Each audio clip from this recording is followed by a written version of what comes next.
I was just reading a book the other day, and the author was talking about planning and how often our plans don't go according to plan. And he was talking about planning for risk and all those types of things.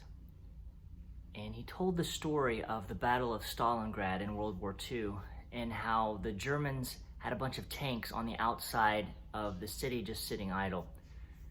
And when the time came for the Germans to need these tanks, they went to go get them. And out of something like 104 tanks, only 20 of them were working.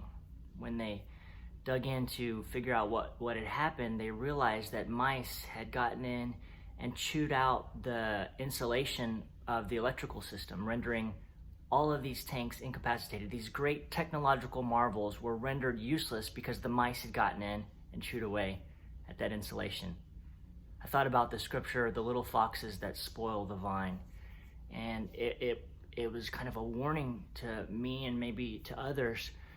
Don't overlook those little things, those things that seem like not a big deal, those things that you can put off till later to deal with, those things that just don't seem big. It's those things that in the moment of battle, when you need to show up, it's those little things that can render you incapacitated. So I took it as a warning, but I also took it as an encouragement, because sometimes when we're facing an enemy, the enemy can seem so big, so great, so much more destructive and powerful than we can deal with. But I want to encourage you today, no matter what enemy you might be facing, no matter how great they might seem, they can be dealing with mice too.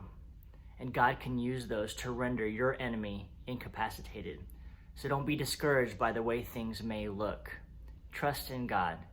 Take care of the little foxes or the little mice in your life, and then don't be fearful of the enemy you might be facing, no matter how great or strong or powerful they might look, because they could have mice eating away at them. God can use that. Don't be deceived by what you see. Be encouraged today.